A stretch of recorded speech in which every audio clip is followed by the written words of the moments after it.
Nitekana umunezero ntangere vyo gusubira kubana namwe banywanyi bacu mubana natwe mu makuru n'ibiganiro vya misi yose dushikiriza ni kuri no mbonesha kure yacu kandi yanyu umuhuza TV.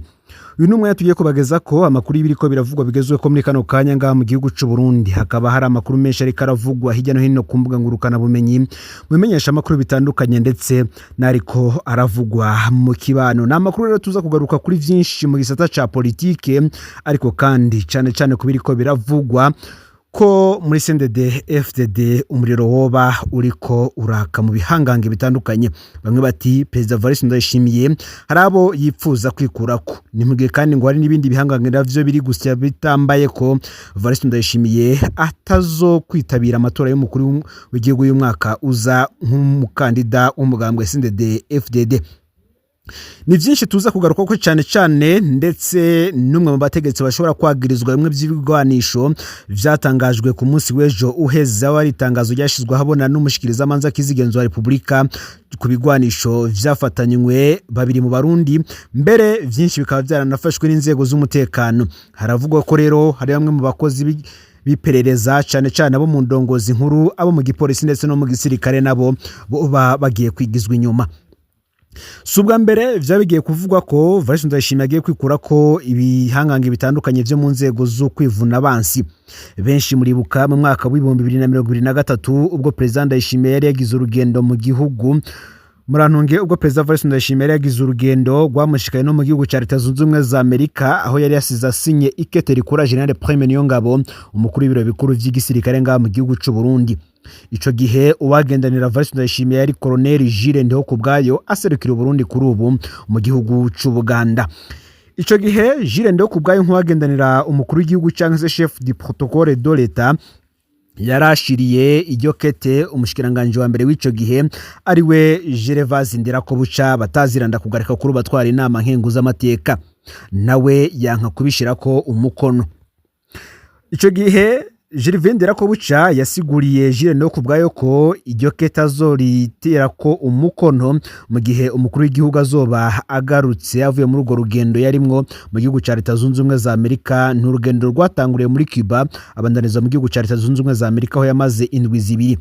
Muri zo ndwi zibiri Perezida Evariste Ndayishimiye yamaze hanze imbibe z'igihugu c'u Burundi haravuzwe vyinshi, harimwo ivyo kurungika abasirikare badasanzwe kuri radio na televiziyo vy'igihugu RTNB, havugwa ibibanza bitandukanye, havugwa ivyo gushaka guhindura amwe mu bacungera umutekano w'iradio na televiziyo vy'igihugu ariko bakanana bakanka kuvayo gushika umukuru w'igisirikare General Prime Niyongabo ababwiye ko bagomba gusubira inyuma.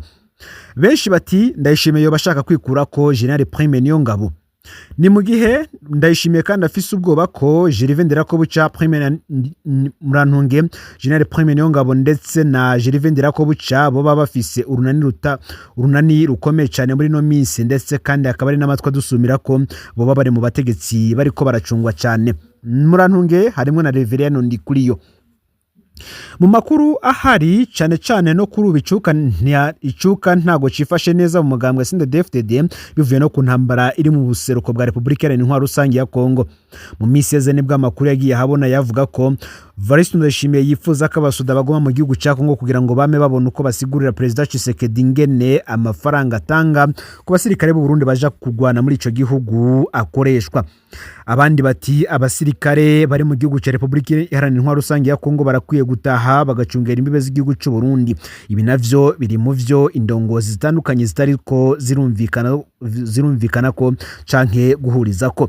Aho rero hakavuga ko Reverend Ndikuriyo yashigikiye General Prime Niyongabo ndetse n'abandi bategetsi benshi, mu gihe Evariste Ndayishimiye nawe nabo mwibabagiwe nabo bifuza ko abasirikare baguma mu gihugu ca Republika Iharanira Rusange ya Kongo. Benshi kandi bakibuka ivyabaye muri uyu mwaka wa 2026 aho bavuze ko ari umukenyero mushasha wa Perezida Ndayishimiye. Umutiro no kubera iki Ndayishimiye yahisemwo kuba umukandida umwaka imbere y'amatora. Perezida Ndayishimiye muri uyu mwaka nibwo yarahejeje guhinyanyura ibihangange vyari bicipanga ngo bimubuze kuba umukandida mu mwaka uza w'2027. Ndayishimiye yemejwe n'ikoraniro kaminuza kariwe mukandida wa nddfdd azohagararira uyu mugambwe mu matora y'umukuru w'igihugu mu mwaka uza. nk'uko bisanzwe bimenyerewe ubundi abakuru b'ibihugu nibo batangaza ubwa nyuma ko bazitoza bakabikora mu mezi ya nyuma imbere y'amatora. Umutero kubera iki babikora gutyo nukubera amaze kuba umukandida umukuru w'igihugu hari inguvu abatakaje abasubiriye kuba usanzwe abangana nabo bahiganwa.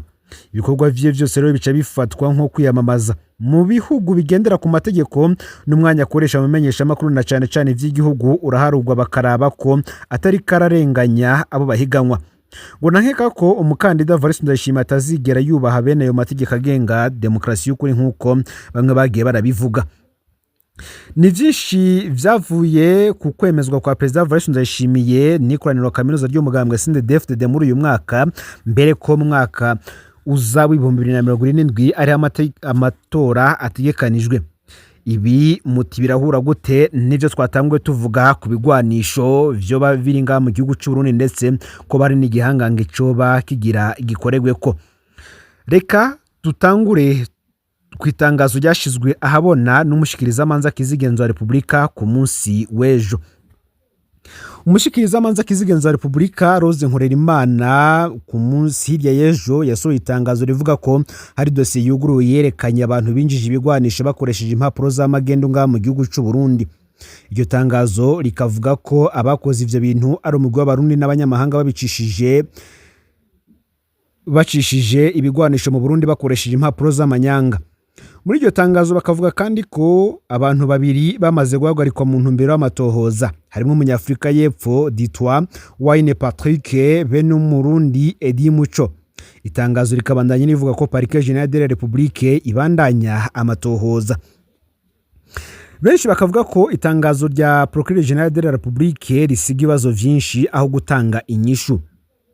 Imbere ko tubivuga ko tubibutse ko hari umwe mu begereye cyane uyu mushikiriza manza kizigenzo wa Republika Rose Nkorerimana aho yamwumvanye umwidogo agira ati ivy'intwaro biragoye kumenya birimo perezida canke abandi bajenero. Reka dusubire ku itangazo gato. Itangazo rya Procureur General de la République Rose Nkorerimana rivuga ko mu Burundi hacishijwe karigazo y'ibigwanisho. Ntirivuga vy'ukuri ubwoko bwavyo uko bingana iyo vyazananye niyo vyariko birajanwa. Ntirinavuga kandi igihe ivyo bigwanisho vyaciriye mu Burundi. Itangazo ritanga amazina abiri gusa ariko rikavuga umugwi munini. Ibigwanisho ntibipfa guhanwa hagati y'ibihugu. Igihugu cyose bicamwo kirabimenyeshwa, inzego z'umutekano ziraberekeza kugeza ku rubibe rw'igihugu gikurikira. Igihugu cyose bigezemwo habanza kuboneka umugwi w'umutekano biherekeza. Mutino n'ivyo bigwanisho vyashitse mu Burundi gute?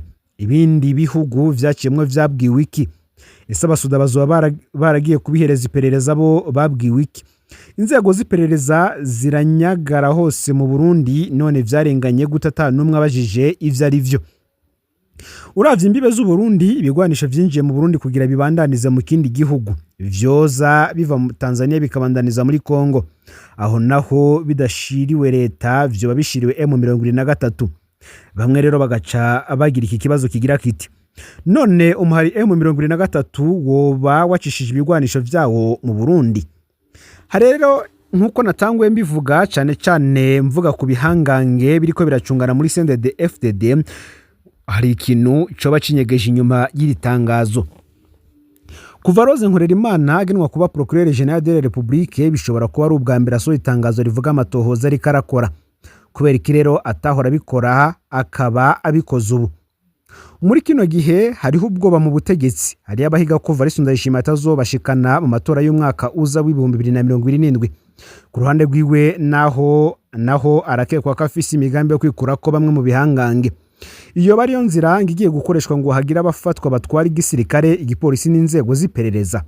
Biragoye kumenya ubunyene, ariko nta kuntu vyoshoboka ko mu Burundi haca karigazo y'ibigwanisho abatwara izi nzego atavyo bazi. Ni mu gihe umwe mu begereye Rose Nkorerimana nkuko twabivuze yayaze umwidogo yamwumvanye agira ati ivyo ntwaro biragoye kumenya birimo perezida canke abandi bajenero. Muti rero kubera iki Rose Nkorerimana atakurikiranya yandi makuru y'ibigwanisho bica mu Burundi. haciye amezi make cyane amwe mu mashirahamwe aranira agateka kazina muntu ashize ahabona urudandazwa rw'ibigwanisho bica mu Burundi ariko atawuza amaherezo yavyo. Ibigwanisho vyinjira bizananye kuri port ya Mombasa muri Kenya bikaza vyitwa ivy'i Burundi, mu nyuma bikinjira muri Kamukoni, ibindi bikabandanya Gitega na Bujumbura, ariko haciye igihe bigasubizwa inyuma maze bigatumbera port ya Tanga muri Tanzania. Namakuru menshi yatanzwe atomo yerekana aho bimakamye yuzuye ibigwanisho yarahagaze, ariko Nkurerimana ntiyigeze aja kuraba. Benshi rero ikibazo kikaza kigira giti ni kuki ico gihe atasho vyamubwiye kubona ibigwanisho biza vyitwa ivy'igihugu mu nyuma bikajanwa ahantu hatazwe, ariko ubu agasora itangazo ryuzuye igipfungu. Hano hariho ikinyegezwa gikomeye cyane nkuko abakurikirana ivya politike ndetse n'umutekano babivuga n'ivy'intwaro. Mu ntwaro rero ihangana rirakomeye. Mbere no muri uyu mwaka mu kwezi kwa Ntwarane nibwo vyagiye kugaragara aho hatangajwe ko General Bunyoni arekuwe mu iboro rikuru rya Gitega yarapfungiwe. Benshi bakavuga ko President Ndayishimiye yabikoze bitamunezeye, ahubwo yabikoze ku gikenye c'abandi ba general bari kumwe, ndetse na kimwe mu bihugu bihana imbibe n'igihugu c'u Burundi bavugaga ko adasohotse n'ubundi igihugu c'u Burundi hari vyinshi bizozibigwa bica muri ico gihugu. Mbere ni igihugu ca Tanzania kivugwa. Mu gihe rero nkuko twatanguye tuvuga kuri ibi bigwanisho mu mezi aheze, hari vyinshi vyagiye biraba, harimo nk'iturika rya Kambaze i Bujumbura, urupfu rw'umushikiranganje Gabibugaga n'ibindi vyinshi bitandukanye. Mugirera amaso yose yayikuru urupfu rutangajwe umushikiranganje Gabibugaga, amakamyo 23 yuzuye ibigwanisho nibwo yasohotse Kamukoni yerekeza Ikobero. Ayo makamyo yarinjiye mu Burundi kwigenekerezo ya 10 ndamukizo uyu mwaka wa 2026, yari yavuye ku kivuko ca Mombasa muri Kenya aho yakira ibigwanisho vyinshi bigenewe Burundi. Abasirikare ba Kenya barazerekeje kugera ku rubero rwa Tanzania, abasuda ba Tanzania nabo bazishikanye ku rubero rw'u Burundi. Kuva Ikobero zaherekejwe n'abasuda b'u Burundi bazishikana mu ikambi ya Mukoni. Ico gihe abashoferi bazo bari bazi ko baca babandanye Bujumbura, niho batangara babwirwa ko botaha bakazogaruka ku munsi w'igenekerezo ya 13 ndamukiza uyu mwaka wa 2026. Ku mugoroba rero w'iyo genekerezo nibwo bamenyeshejwe ko basubira mu rugendo, niko kwerekeza iyo baje bava ku mupaka wa Kobero nkuko vyemezwa nababibonye ndetse namwe mu mashirahamwe yabikurikiraniye hafi. Rero iri hangana riri muri nddfdd ngo rashobora gusiga bimwe mu bihangange bivuye mu bibanza vyavyo, ahubwo navyo hakaba harimwo n'abashobora kwinjizwa ibohero rikuru rya Gitega, Mpimba canke sahandi bataravye neza. Ni mu gihe Pacifique Ninahazwa atangaza ko General Defense Abarurema ategerezwa gusigura ubuzima bwa Emile Nsavyimana. Hari amakuru yababaje avuga ko nyuma y'umwaka apfunzwe mu ibanga muri documentation yitwa Emile Nsavyimana yoba yaraherutse kwitaba Imana. Uyu Emile Nsavyimana na mugenzi wa Ruberi Bahati bari bagizwe ko ari abagwanyi ba Reditabara bafatiwe muri Kongo bazanwa mu Burundi muri ndamukiza h'umwaka uheze w'2025 ho bapfunzwe mu kinyegero. Mu kiringo kirenga umwaka ntibigeze bajanwa mu butungane, imiryango yabo ntigeze imenyeshwa ko bapfunzwe n'iperereza. Kugeza ubu nta muco rero kukungena urupfu rwa Emile Nsavyimana ngo bagwaragenze. Umukuru w'iperereza General Major Defense Abarurema batazira Kikongo ngarategerezwa gusigura ibijanye n'ubuzima bwa Emile. Muti uyu Emile Nsavyimana ninde? Emile Nsavyimana avuga ku mutumba wa Bumba zone Ninga yahahora komine Butangazwa mu ntara ya Kayanza yahahora. Umuryango we warakozwe ko cyane n'ubwema bwo mu mwaka w'1993 si yarishwa temaguwe. Emile yakuriye mu ikambi yabateshejwe izabiri ahitwa mwiburaniro, hanyuma yimurirwa ahitwa Nyabibuye muri komine Butangazwa. Emile yarashoboye kurangiza amashuri yisumbuye kuri lycée Kayanza section économique. Mu mwaka wa 2015 yahavuye ahunga igihugu mu gihe abanywanyi b'umugambwe MSD bariko barahamwa bidasanzwe. Nawe nyene yari mu gwaruka ruhurikiye muri MSD. Amakuru dufise akavuga ko Emile Nsavyimana na mugenzi wa Ruberi Bahati bafashwe n'iperereza rya Kongo mu kwezi kwa kane k'umwaka uheze w'2025 rica ribashikiriza iperereza rya gisirikare GD mu Burundi. Abafashwe bagirizwa ko barabagwanyi ba Reditabara. Aya makuru akavuga ko Emile na Robert bafunzwe ukwezi mu biro vya GD, hanyuma baca bahabwa urwego rw'igenderezo rw'igihugu Service National de l'Enseignement benshi bita documentation. Iyi ni ingendo shasha yeze hagati y'inzego z'iperereza.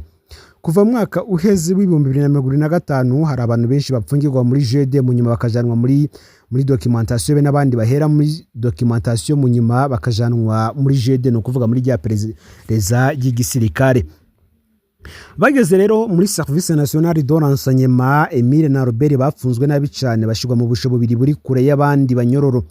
Bo barahagwariye baravyimba amaguru inzara irabonona.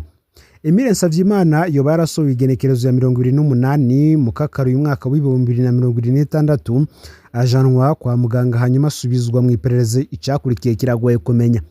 Amasoko y'ibanga akavuga ko hari intumbero yo kuvuga ko Emile yashatse kwaka inkoho umupolisi acaramurasa.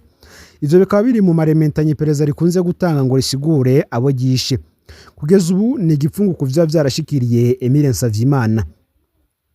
Bamwe bati umukuru w'iperereza abwirijwe gusigura ivyashikirije Emile Nsavyimana. Iperereza ry'u Burundi rirakora amabi menshi atigera asigurwa. Documentation yari haye ububasha bwo gupfunga abantu igihe kirekire kitemewe n'amategeko ntigigere ribajana mu butungane. General Major Defonse Barurema arongoye Service National de Renseignement canke iperereza arasabwa gusigura ngo impamvu amaze umwaka urenga apfunze Emile Nsavyimana na Robert Bahati batigeze bajanwa mu butungane. Arasabwa kandi ngo gutanga umuco kubijanye n'ubuzima bwa Emile Nsavyimana. Mu gihe avuga ko uyu munyororo aherutse kwitaba Imana, General Major Defonse Barurema arategerezwa gutanga umuco akamenyesha kuko nimba Emile Nsavyimana yarapfuye akanasigura uko vyagenze. Mu mwaka uheze hari umunyororo yitwa Isidoro Bayubahe yakuye mu borero rya Ngoza amanukanwa ku cicaro c'iperereza i Bujumbura mu modoka Salvatore Horihoze atwara documentation mu ntara ya Butanyerera. Ashikanwe mu iperereza yari yarakubitwa ijoro ryose ahanini azira ko yanse gutanga kode ya telefone yiwe ngo bayinjiremwo. Uwahagarariye igikorwa cyo kumwica nabi yari Joseph Mathias Niyonzima batazira Kazungu. Bamaze kumwica barateruye bajana mu bitaro maze umuryango bwirwa ko yishwe n'ingwara. Kugeza uyu munsi General Major Defonse Barurema ntarigera atanga umuco nkuko ngatigeze atanga umuco ku mpfu za Augustin Matata na Innocent Barutwa nayo bishwe n'amahiri y'iperereza muri Kigarama mu mwaka w'ibihumbi 2021 ngariko navyo bikitwa ingwara ico gihe ngo rero arakwiriye gusigura iyo bano bantu bashizwe. Ibivugwa na Pacifique nini nahazugwa arongo ishiramwe Fokode giharanira agateka kazi na muntu. Muyandi makuru ariko aravugwa cyane reka tubanarize kubivugwa mu gisata c'agateka kazi na muntu ndetse n'umutekano mu mabarabara. Batatu baritavye Imana bagonzwe n'imodoka. Iryo sanganya ryabereye Kinzobe muri zone Kabuye komine Kayanza. Ipikipiki yari ihetse abantu batatu yari ija ahitwa mu Kabuye muri komine Kayanza igeze aho bita mu rya Bururi yagonganye na Kwasteri yari kimanuka i Bujumbura. Batatu bari kuri ya pikipiki baca barapfa nkuko bimenyeshwa n'abayoboye zone Kabuye komine Kayanza. Iryo sanganya rikaba ribaye nyuma y'irindi ryabereye mu gisagara ca Ngozi buca ari kugenekezwa 19 Myandagaro uyu mwaka aho umuntu umwe yapfuye abandi batatu bagakomereka. Abajejwe intwaro bati icibonekeza nuko gupakira umukiriya urenga umwe ku ipikipiki bihonye imiryango igihe habaye amasanganya. Buramatari w'intara ya Butanyerera yaheruka gusaba ko amategeko yo kubarizwa ipikipiki gatwara ingenzi imwe ariko baracabirenga ko nkuko vyibonekeza mu mabarabara. Mu yandi makuru umuntu ni uzi ubwa mbere mu gukingira no konona ubwoko bw'ibinyabuzima no gupfungura neza. Kwigenekereza 19 Myandagaro uyu mwaka mu kiganiro mpuzamakungu cabereye muri kaminuza y'u Burundi, Dr Marcien Ndagijimana yaserukiye Penundi yashimangiye ko umuntu azubwa mbere mu bibazo vyerekeye ubwoko bw'ibinyabuzima imfungurwa zikwije n'ihindagurika ry'ibihe.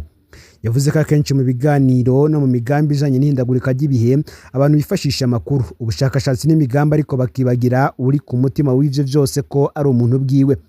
Niwe ashobora guteza ibibazo bibangamira ibidukikije ariko kandi akaba ari we ashobora gufata ingingo zo kubikingira no kubandanya ingaruka zihindagurika ry'ibihe. Ku bwa Dr Marcier umuhinga mukuru kuvyerekeye ihindagurika ry'ibihe muri Penudi iriko irakorana na leta mu gutegura umugambi w'igihugu wo kwirinda no kwisunga ihindagurika ry'ibihe ushingiye ku gukorera hamwe n'inzego zitandukanye abashakashatsi amashirahamwe abikorera utwabo hamwe n'inzego za leta. akaba yarashimangiye kandi ko uruhara rukomeye rw'abashakashatsi n'amashuri ya kaminuza mu gutanga amakuru n'ibimenyetso vyizuye vyofasha mu gutanga ingingo.